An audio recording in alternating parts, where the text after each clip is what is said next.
Good morning, everybody. U.S. Senator Ron Johnson is our very special guest today, Friday, August 26th, 2022. For DrydenWire.com, I'm Ben Dryden, and welcome to another episode of Meet the Candidate, a casual style and relaxed chat where we get to know the person, not just the politics. Special thank you to some of our recent guests, including Democrat nominee for Wisconsin's 28th Assembly District, Patty Shockner, as well as the Republican nominee for Wisconsin Attorney General Eric Toney.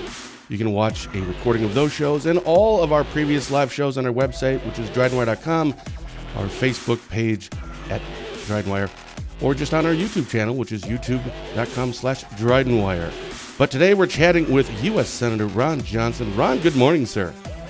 Morning, Ben. Glad to be with you. Well, thank you. This is great. I've never talked to you before, and I don't really want to learn too much about our guests before we come on. But no kidding, I Googled your name right before we started. Yeah, media doesn't seem to like you very much. You noticed that, huh? I did. As a committee of one, I came to a unanimous conclusion, man. And there's a whole bunch we could talk about, and we're going to, on politics, on your campaign, and your time in office, etc. But because it's the first time you've been on, we always like to start with getting to know you a little bit. So tell us about you. Give us a bio. Where did you grow up? Well, I was born in Mankato, Minnesota, and then moved up to Minneapolis when my dad got a job as the treasurer of the Missouri Synod South District of the Lutheran Church, Missouri Synod. So we moved up to Minneapolis, and then I went to the University of Minnesota. But when I graduated from University of Minnesota, went to work at Johnson's. By the way, all the way through this, I've worked all my life. I mean, that's probably the first thing people ought to know about me. What was your first job? All my life. Well, shoveling snow, caddying, mowing lawns, delivered papers, did it all. Because when I was growing up, we had to pay for everything. I paid for most of my clothes. We'd get Christmas gifts, and that'd be augment our wardrobe. But again, it's just the discipline that my parents instilled in us. We came from pretty humble means.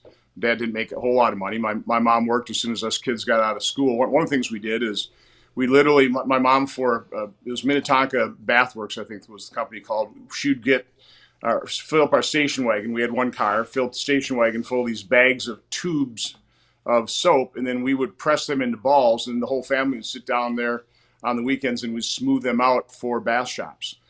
So my mom worked piecework that way. So just about any job that you could do to make some money, I did, starting from the age of, 9, 10, 11 years old, mowing lawns, caddying. We would go out at night, turn on the sprinklers and get worms, and we'd sell worms for fishermen. Nice. So call me an early entrepreneur, but I worked hard because my mom made me. My mom, dad made me. So that was just, again, I was very fortunate to grow up with two loving parents of deep faith that instilled in me that value of work. So, I quite honestly, I'm not proud of it, but I lied about my age when I was 15, so I could get a job at a Walgreens grill, a tax-paying job. I don't know why I wanted to start paying taxes so early, but so I started as a dishwasher, and then I, worked my way up to the what's called the rail, making milkshakes, that type of thing. Then became fry cook, and they made me night manager before I reached the age of 16. I'll never forget getting my first raise from $1.45 an hour to $1.60. And I'm going, yes, they're finally valuing or understanding the value of my hard work. Yeah. A couple months later, I found out, no, they just increased the minimum wage. No. but I was happy for it anyway. But, no kidding. So my first tax-paying job paid $1.45 an hour. Got my first raise up to $1.60. But when so I was working at the Walgreens grill through high school, and the first week or two of my senior year, my Latin teacher saw me walk in the hall and called me in the office, and she said, Ron, you don't need to be here. I know you're bored. You can go right into college. My test score certainly proved it. So she sent me to the counselor. I talked to the counselor, found out that there actually was an early admittance program at the University of Minnesota. And so I applied. I was accepted. Had to do some night courses to prove that I was college material. But that gave me the opportunity to work full time while I was, as my senior year of high school. So I didn't go to high school, didn't finish my senior year. Okay. Worked full time at a company called National School Studios, where my mom had gotten a job. So she helped me get in there as a shipping clerk. And that during the busy season, during the fall, when they're shipping out all these packed school photos, I'm sure you probably got them. Now the company's called Life Touch. They always wanted somebody in the shipping department, so as soon as that job was completed, it'd get sent to the school. So I really could decide, what shifts I wanted to work. So I worked continuous shift, depending on my schedule. If I was taking night courses, I'd work during the day. If I was taking day courses, I'd work during the night. Sure. 1 week during the busy season, while I was during final week, I put in 96 hours. Now, it was also, they're a very good company. They just wanted me there to be able to work when they had a job to ship. So they also let me study. So it worked out very well. But I worked full time on my way during my undergraduate degree. Ended up not leaving in debt, but I had $7,000 in the bank when I graduated with my BSB accounting degree. What's BSB? Bachelor of Science in Business. Oh, okay. So, and then with a concentration in accounting. I'm a bean counter. But then, so then I got a job at a company called Johnson. So, also during this time period, every summer I would get summer internships at IDS, at Tenant Company, the people that do the floor sweepers. So again, I was always working full time. And, I could get a summer internship because National School Studios didn't really operate during the summer. Right, yeah, duh. So then I got a job at Johnson's. I was the ring sales accountant at Johnson's, the ring people, for a couple of years while I was doing all my coursework for an MBA program. Never got the MBA degree because I had an opportunity to come to Wisconsin, so I chose to live in Wisconsin. But came here in 1979 to help my brother-in-law start a plastics manufacturing business, which is the business I stuck with. We sold it to a British company for about 10 years. I was retained as a general manager. I bought the business back in 1997 and continued to grow it until I finally sold out all my interest in that in early 2020. Oh, is that where so when I Googled your name, that was one of the things that I had seen that before you came on, something about your income went up, and I think you had answered somewhere in there. We can get to that later, but it was just kind of comical. You're like, but I sold my business. Yeah, but let's cover right now, because I think one of the distortions that they're hitting me with is that I doubled my wealth. What I did when I became Wisconsin's U.S. Senator is I sold all of my stock. I turned it into cash. And I've just been sitting on cash. I mean, how that's devalued over time. Yeah, that's a dollar at the start of the Biden administration is now worth 88.3 cents. So, I converted all my marketable securities into cash, and obviously that's not been a good investment. No, I would not. If I was your financial advisor, I would say that's a bad choice. Right. Again, but it's a really good choice if you want a U.S. Senator without any conflicts of interest. Oh, sure. I had retained my ownership in the business, but I sold it. So that went from book value to market value, and that's why my wealth increased at all. Had I just simply put all of my money in a stock ETF when I first became U.S. Senator, sold my business, I should have at least quadrupled my holdings, because that's what the stock market did. Hopefully most people listening to this thing have a 401k, and since I became Senator in 2011, your 401k should have basically quadrupled, maybe backtracked a little bit now because of the Biden recession. But so I suppose the criticism you could have is I'm an awful investor.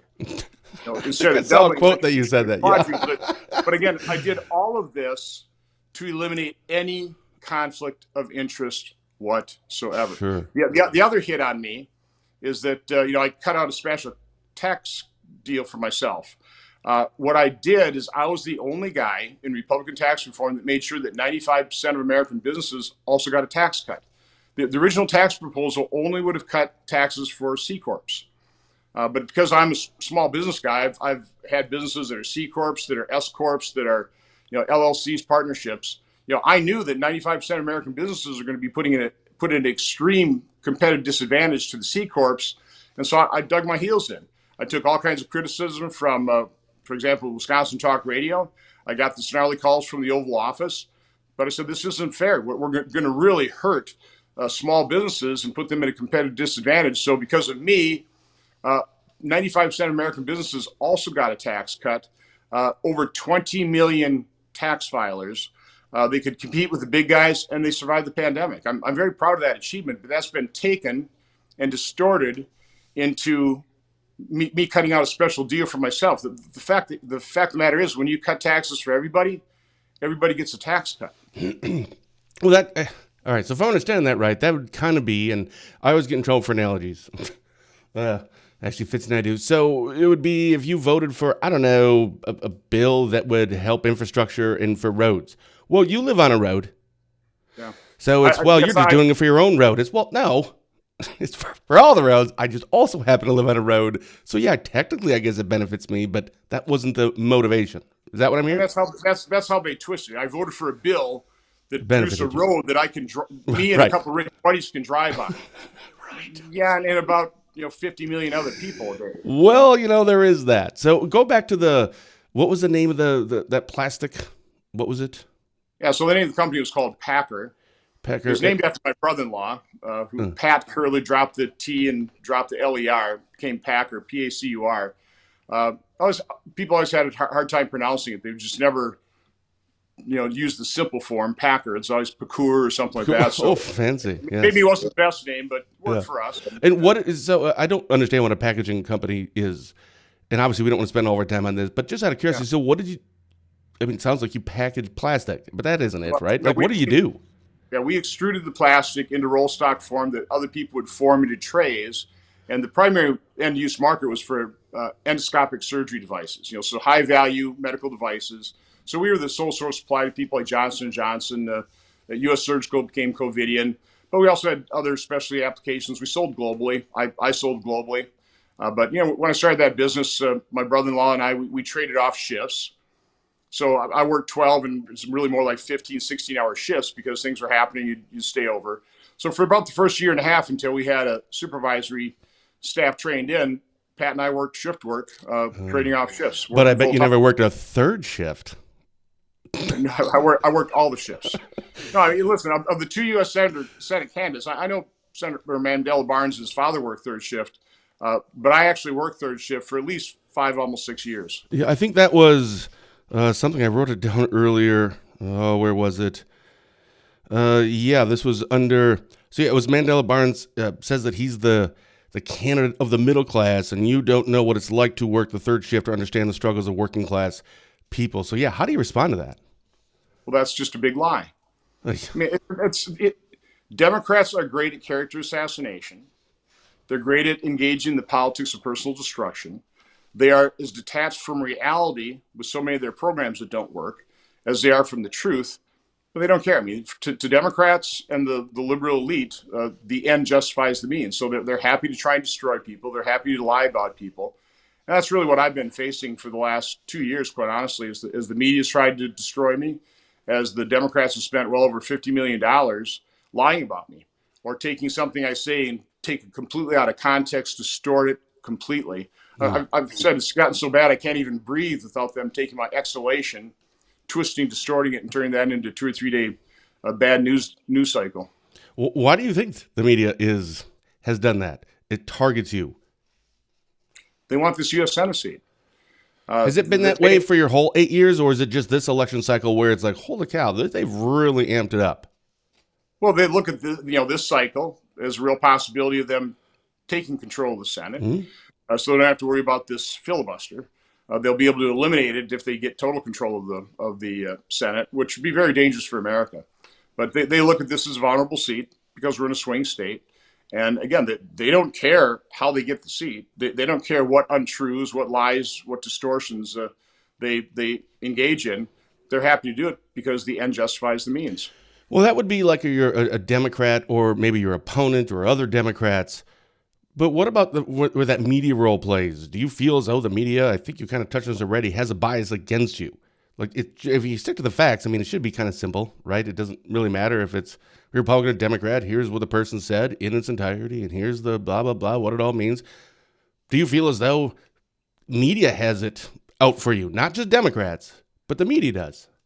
Well, I think it's pretty much undisputed that the media has a huge left-leaning bias. And I attribute that to the 60s when the radical leftists overtook our university systems. So they control colleges of education and journalism. So now we have educators that are indoctrinating our children, unfortunately. Now parents are starting to wake up to that fact. But we don't have journalists for the most part anymore. We have advocates. They're advocates for the left, and they don't interview somebody like me. They argue with me.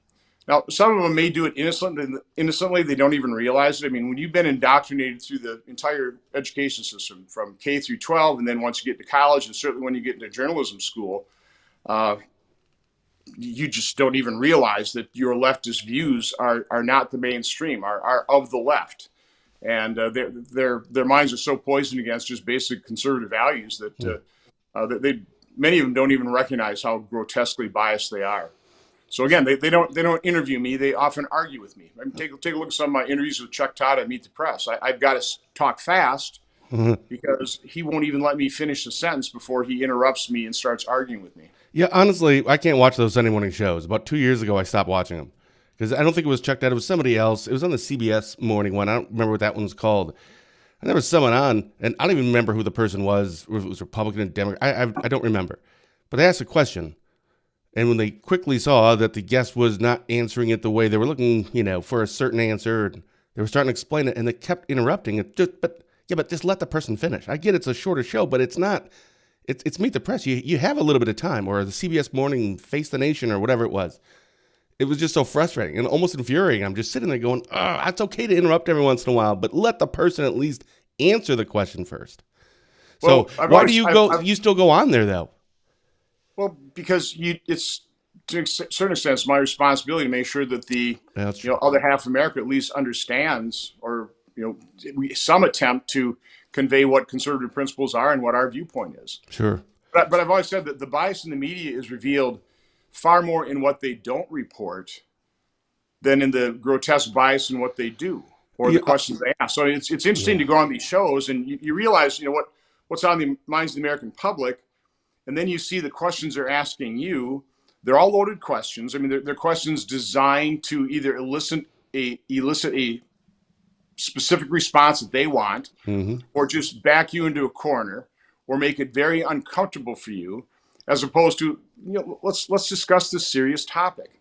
Let's talk about the fact that gas prices have hit record levels, that inflation's at a 40-year high, that our borders are open, and we have a flow of illegal immigrants that are being abused by the human traffickers, a flood of illegal drugs that are killing people, the fact that we have rising crime record overdoses, we don't have enough baby formula to feed our infants. Let's talk about these things, but it's always gotcha questions out of the left. So it's, when you're in a position like mine, and, I'm a citizen legislature. I was never involved in politics. So I'm not of this world. So all of a sudden you're in this world, you're subjected to that bias. It's very eye-opening. It really is. I always tell people, nobody can frustrate me. It's a very sad state of affairs. The public's not getting accurate, unbiased information. They're certainly not getting the full story. They're just getting a very slanted view of the world. And if you really don't dig, if you really don't seek out alternate sites, one big difference between media, when you go to talk radio, for example, conservative talk radio, those folks admit they're conservatives. They admit they're advocates for the conservative cause. But the left-leaning biased media, they won't even admit it. So they keep spewing all this horribly biased news, and they try and convey it like it's balanced. It's not. Yeah. And I want to get to some of those things you had just touched on, but I want to circle back real quick. Your first 2 term, excuse me, you're in your second term, 7.5 years in now. I just want to ask you about those 7.5 years. What is if you could go back and tell yourself something before you started, what would you tell yourself? And what were you the most proud of right now? Or is it, man, this has just been a dumpster fire. We haven't gotten anything done. Or just kind of give a recap of your first, almost ending your second term right now, but your first 2 terms. Yeah, it's been about 11.5 years. Wait, 11? What? Yeah. Yes, I was an observer of politics, again, in the private sector, focusing on. Right. I'm thinking 4 years. That's fine. Focusing on my business, providing good products to my customers, providing good jobs to my employees. So that was my focus. But again, I watched politics. Now, I understood the dysfunction in Washington, D.C., which is why I stepped up the plate. We were mortgaging our kids' future. We'd gone from $10 trillion in debt to 14 the first couple of years of the Obama administration. Now, unfortunately, we're up to 30. So it just shows you how grotesquely dysfunctional Washington, D.C. is, that, we have the Tea Party movement. Again, I ran because we're putting ourselves in almost an unsustainable level of debt. And we're still not addressing it. We still don't have enough people. We don't have public pressure. We don't have the media that are pointing out the danger of being over $30 trillion in debt with literally no end in sight. They continue to cheerlead for more and more deficit spending. So, again, enormously frustrating. I was frustrated when I first ran. I'm even more frustrated now. But in terms of accomplishments, I'm pretty proud of the things I did. I mean, that tax cut for 95% of American businesses, those are all the Main Street mom and pop shops that would not have been able to compete with the big guys, would have been either put out of business or they would have had to convert to C Corp status themselves, which would not have been good. It certainly would have robbed the federal government even more revenue. I'm the guy that did that. So over 20 million tax filers got a tax cut so they could compete with the big guys and survive the pandemic. I am the champion of the right to try law. I met Tricia Wendler, a mom with ALS. I said, I'm for a right to try. A tear streamed down her cheek. I said, I'm going to champion this. Well, I'm sorry to interrupt. I don't mean Chuck Todd, but what is that? Okay, so right to try is a law. A bunch of states were enacting it, but they needed a federal law to really make it effective. And it just gives terminal patients the right to try a drug or a treatment that's not fully FDA approved. So it gives patients a little hope, a little more freedom, and quite honestly, it saved people's lives. I know all kinds of doctors that contact me and say, I saved another life because of your right to try. For example, in COVID, there's a drug called Zysami, Aviptidil. It's been around for quite a few years. It's used for premature babies to help their lungs develop. The small little pharmaceutical company that has control of it now went to the FDA, tried to get emergency use authorization, but they're not a big guy. They're not a big pharma. So the FDA said, nah, the trial looks pretty good, but we need some more studies on this. And so they're just waiting for the FDA to complete the trials. But in the meantime, they made it available to doctors under right to try. One doctor, for example, in Houston, I think it's Houston, Texas, I spoke to, treated 19 of her patients. Now, this is end of life COVID. These people are literally days away from death. They really have no hope, which is what you need in order to qualify for a try, basically. No other therapies, no other trials. But they're filling out their last will and testaments. But she accessed Aviptidil for 19 of her patients. 16 of these patients, again, they were going to die. They were going to die. 16 walked out of the hospital healed. Because I asked the doctor, okay, so you saved their life. I mean, what kind of long-term damage? She said, no, Senator, they walked out of the hospital healed. So I'm pretty proud of the fact that as a U.S. Senator, I championed a bill, and it was not easy to get through. It took me about 3 years, negotiating with everybody and pushing. But I finally got that thing passed, and it's a bill that is saving people's lives. It's in the time when they need it. Like you said. Then, something completely outside of my legislative duties, as I travel around Wisconsin, notice there's all this opportunity all around the state. I mean, there's not an employer since I've been senator that can hire enough people, basically. And yet you have pockets of high unemployment in places like Milwaukee and other, Madison and other areas. And so, how can we make that connection? Well, I hired a staff member, Orlando Owens. He's a deacon in the Church of God in Christ. He knew a pastor, Pastor Jerome Smith, a wonderful man. And he teamed up with the Sheboygan Economic Development Committee, or whatever they call their organization there. Had about 3,000 or 4,000 jobs, and we started a program called the Joseph Project. 4 hours of training, 3 hours a day, where we instill in people formerly incarcerated, people, former drug and alcohol abusers that have made the commitment to turn their life around. We just train them over 4 days, 3 hours a day, the importance of attitude and a commitment to success. And we train them in how to interview, and we set up interviews, and they get career type jobs in manufacturing that literally transforms their lives. Now, I wish I could say we transform tens of thousands of lives, but I'll take the hundreds of people whose lives we have transformed through the Joseph Project. Yeah. Pretty proud of that. Yeah, again, it wasn't part of any legislation. Yeah. I've supported it personally. Obviously, my staff is part of the training staff, but that's the only government involvement in this thing. It's probably the most heartwarming thing I've done. Very proud of it. Yeah, because I get it. You have to look at the macro and the micro, et cetera. One thing can affect so many people and help so many people. But, little things make a big difference. And we're talking literally about changing people's lives. First, saving people's lives, and then changing people's lives and putting them on the right trajectory for life. Speaking of what helps people and maybe not some other people, hey, student loan forgiveness. Yeah, your thoughts? Just grotesquely unfair. Now, I'm highly sympathetic, particularly since the government took over the student loan program to pay for Obamacare. It didn't work, by the way, because the federal government's been losing hundreds of billions of dollars because of the defaults and all that type of thing. We've driven up the cost of college because all this student loan money is available, flowing into universities, and they just keep hiring more administrators and keep building more fancy buildings to increase the cost of college. And so it's a self-fulfilling escalator in terms of college costs. But I'm sympathetic that the federal government enticed our young people to take on collectively $1.7 trillion in student loan debt.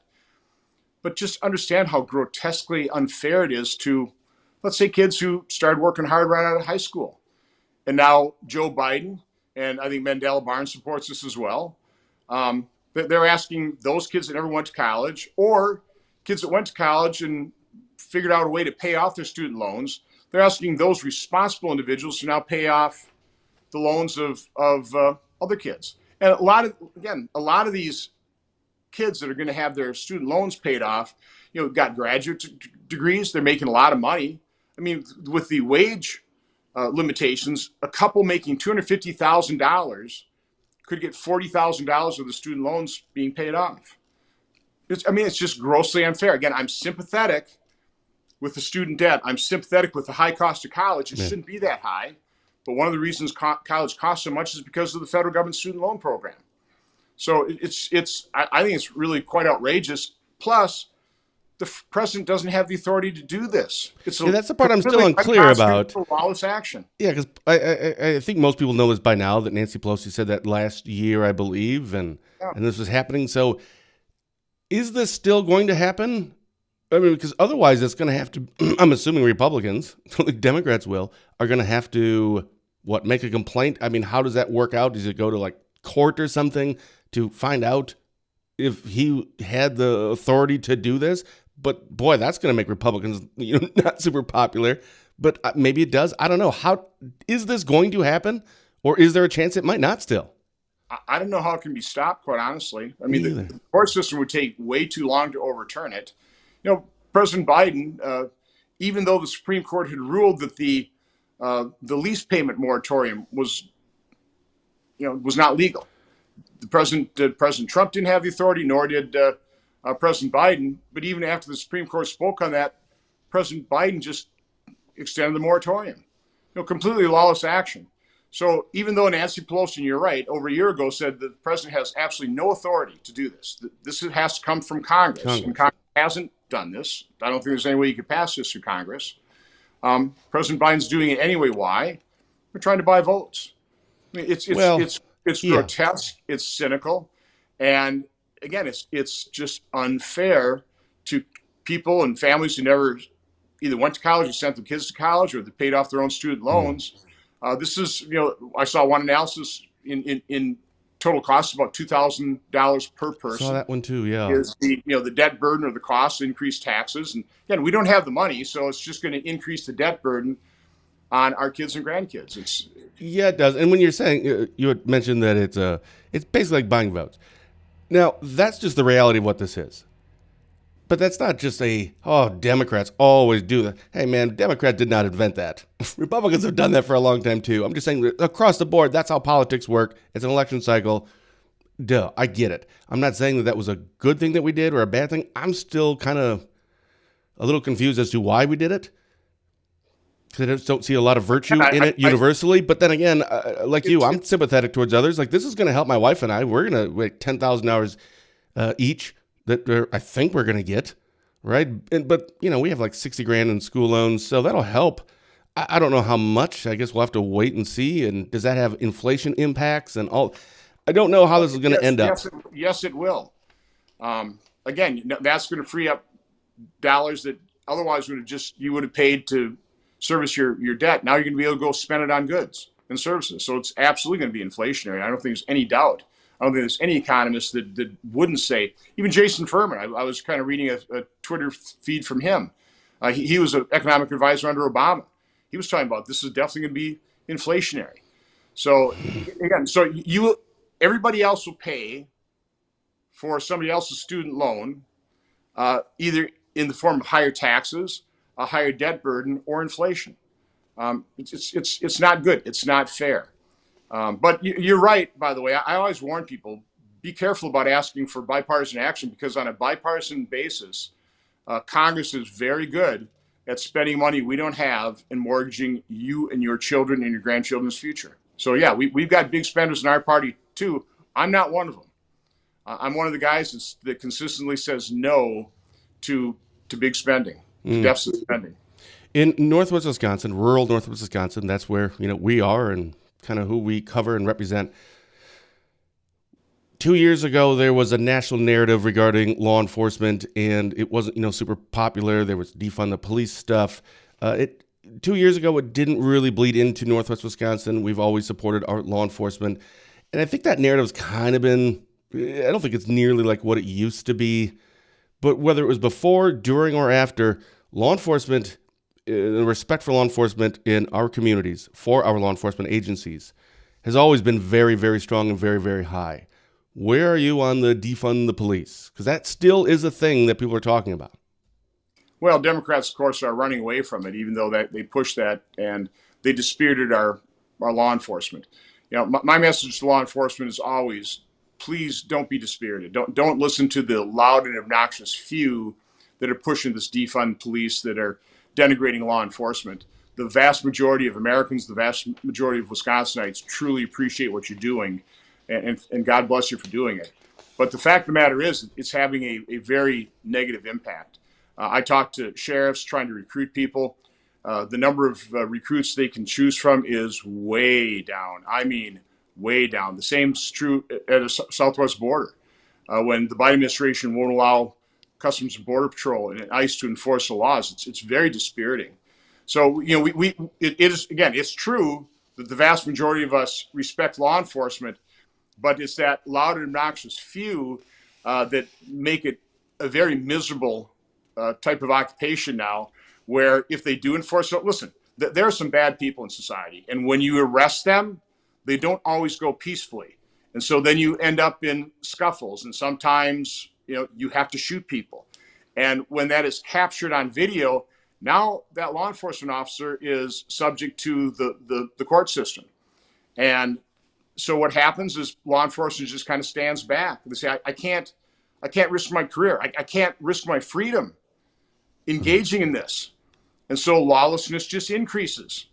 When you say, because of public safety, we're not going to chase criminals, well, you just encourage people to steal cars.